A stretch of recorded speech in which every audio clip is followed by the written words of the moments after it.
Hey, what's going on, everybody? Welcome to another episode of Reading with Miss Busy Bee Lizzie. I know it's been a while since I put out a video, and I'm still working my way through the Game of Thrones series. I'm still on book one. I have no excuse, really. I've just been taking my time with it. Game of Thrones is one of my favorite series, and as I'm reading it, I just enjoy every moment that I'm immersed in the book. So I'm just kind of dragging it on a bit.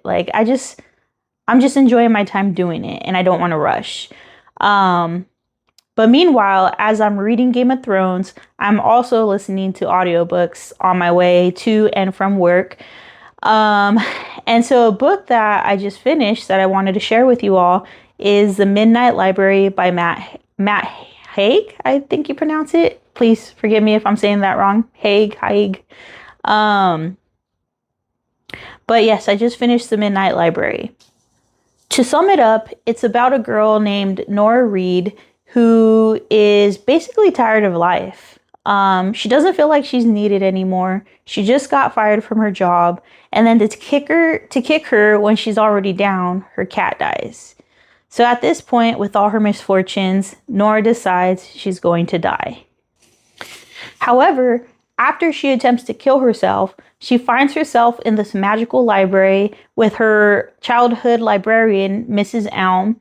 And in this library, Nora gets to choose to live a life from a choice or decision that she could have made throughout her lifetime when she was younger, while she was growing up. So, for example, she could live a life where she decided to be a glaciologist, or she could live a life where she decided to be a rock star, and etc., etc.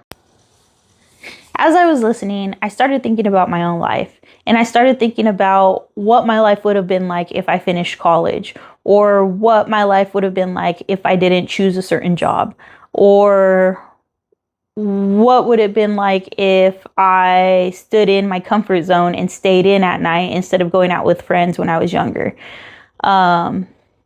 I just started thinking about everything. Like, would I still know the people that I know today? Would I have met them at another time in a different place? Like, is it fate? Is fate the reason why we all know each other? Or is it just some coincidence that I just happened to choose this job and meet these people? Because I love everybody who's in my life. Everyone who has come in my life or is still in my life, like, I enjoy their company and I love them. So it just keeps me like guessing, like, if I would have chose different paths, I would have never come across these people. And I'm sure I would have met great people in my other lives, but yeah, it just got my brain turning. It got me thinking a lot. So I really enjoyed that part of the book. There is one line in the book that stood out to me the most, and it said, "In the face of death, life seemed more attractive." My take on it is a little bit different than Nora's lesson, but for me, this one really hit home.